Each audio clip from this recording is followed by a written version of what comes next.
So you're thinking of moving to the Minneapolis, St. Paul, Minnesota, Twin Cities area. Well, in this video, we're going to be talking about the 10 most commonly asked questions relating to a home purchase. What's the first step? How long does it take? What is earnest money anyway? Should I get a home inspection? What's the difference between an inspection and an appraisal? These are just a few of the questions we're going to go over in this video. So hang on and let's get to it.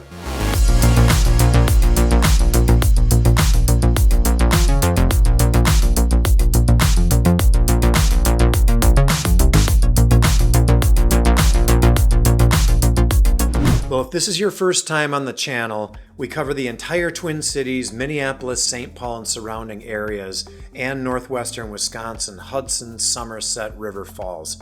If you're interested in real estate and other cool things to know about these areas, please hit the subscribe button below, hit the bell, and you'll be the first to know when we post new videos. We do 2 to 3 videos a week on this area and on real estate. So, my name is Troy, and as real estate professionals, my team and I have been providing world-class real estate services since 1996. We get calls, texts, and emails from people just like you from all over the country looking to move to or move around the Twin Cities area, and we just love it. So we'd love to help you on your journey. So whether you're moving to the Twin Cities in 3 days or 3 months, please drop us a message. We'd love to help you out. All right, the 10 most commonly asked real estate questions regarding the purchase of a home. So question 1, where do we start? So unless you're paying cash for your house, which a lot of people do, the first step is to talk to a lender. We need to find out what you can afford, what's in your comfort zone, how much money you want to put down. All these things come into play before we even start looking for a house. We have several lenders that we do recommend, lender partners that we would love to refer to you. So if you do need help with that, please give a call, give a message, and we'll hook you up with somebody. But number 1 is let's talk to a lender. All right, number 2, how long does it take to buy a house? Well, once we've got the finances figured out, we'll put you on a home search. You'll be getting emails from the MLS every day when a home comes up in your criteria. Once you find a house you like and we start going out and start looking at these properties, you find a house you like and we write an offer. From the time we write an offer, you can expect about a 30 to 45 day window there, depending on the seller's situation. So how long does it take to buy a house? About 30 to 45 days from the time we write the offer. All right, number 3, what kind of credit score do I need to get a mortgage? Well, generally speaking, you need about a 620 credit score for a conventional loan.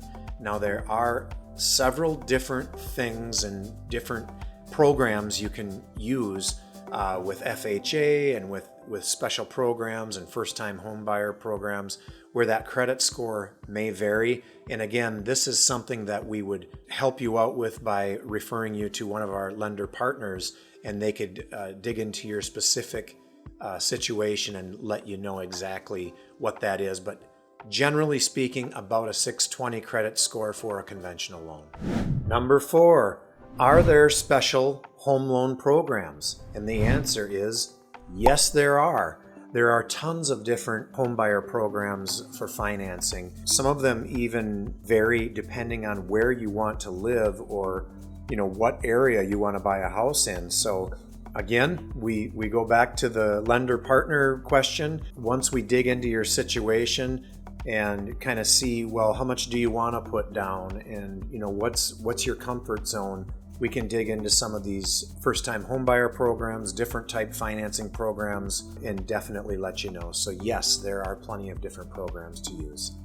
All right, question number 5 in the 10 most common asked real estate questions relating to the purchase of a home. So number 5 is, how much money do I have to put down? And the answer to that is anywhere from 0 to 25% or above if you want to. Everyone's situation is different. There are plenty of different homebuyer loans with 0 down, 2.5% down, 3.5% down, 5%, 10%, 20, 25, and so on and so forth. Typically for a owner-occupant mortgage, conventional mortgage, you're going to want to put 20% down to avoid the mortgage insurance premium. But yeah, I mean, you can get into a house these days for as little as $0 down. So again, what your unique situation is, and we'll advise you in the right direction. All right, question 6 in the 10 most commonly asked questions is, what is earnest money? Well, earnest money is what we give to a seller with your offer as kind of a good faith gesture to say, hey, I'm serious, I want to buy your house. So typically it's about 1 to 2% of the purchase price. If you're in a multiple offer situation, or this is a hot property, or you really want to make a strong offer, sometimes you can put up to 10% or more. I've even seen buyers write the entire purchase price in the earnest money, and that makes for a strong offer. So yeah, so the earnest money accompanies your offer. It's held in the listing agent's broker's escrow account until closing, and then is applied toward the down payment and closing costs. Number 7 in the 10 most commonly asked questions is, when is the best time to buy? And unfortunately, I can't answer that. Only you as the buyer can answer that, because the best time to buy is the best time for you to buy. There are certain times of the year that are better than others. I would say spring you're going to get the most competition, you're going to get the most multiple offers, you're going to get the most activity. If you're a buyer, I would try to kind of avoid spring almost. Fall and winter is a fantastic time to buy because there's just not a lot of competition. So the best time to buy is when you're ready to buy, but there are seasonal fluctuations.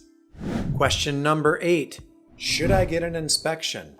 This is a big one, especially with the past couple of years of craziness that's gone on in the real estate market, which has definitely settled down with rates nearing 7%. There's not as many multiple offers right now, and you can actually get into a house and ask a seller for an inspection. It's always been my belief, and it's always been my opinion, that you should get an inspection. Again, the last couple of years, many buyers were not getting inspections. I think that's because they really wanted the house. They didn't want to put any kind of stipulation on the seller. But in my opinion, even the property that I purchase personally, I always get an inspection. And even if the inspection isn't very good, they always catch something, right? I mean, they're just people. They're going to miss stuff. But I've been in this 20 plus years, and I still personally get an inspection. I pay the money for it. And it's a good idea to get a third set of eyes on that property, because sometimes it can save you multi-thousands of dollars in a mistake. Other times they just don't find anything, but it's $300-400, and I think it's money well spent. So I would say yes, get an inspection. Question number 9, what is the difference between an inspection and an appraisal? You'd be surprised at how many times I get this question. So an appraisal is actually a valuation that the bank is asking someone, a third party, to give a valuation of the home, so that the loan they're giving you for the property will support that purchase price. The inspection is to actually see, what is the condition of the home? Are things in good working order? That type of thing. So appraisal is basically value, and inspection is property condition. Okay, question number 10 in the 10 most commonly asked questions relating to the purchase of a home. When do I get the keys and can I move in? So after all these steps we take in the process of you purchasing your home, at the end of it, on the closing date, we have the closing. Some people call it close of escrow, some people call it the settlement date, but here typically in the Midwest, we call it the closing. So after we close the transaction, the buyer signs all the papers, the seller signs all the papers, the money goes from the buyer and the bank to the seller, then the buyer gets the keys, and you're free to move in. So you can pop the bubbly and pull up the truck and get to work. So, well, thank you so much for watching my video on the 10 most commonly asked questions relating to the purchase of a home. See you next time.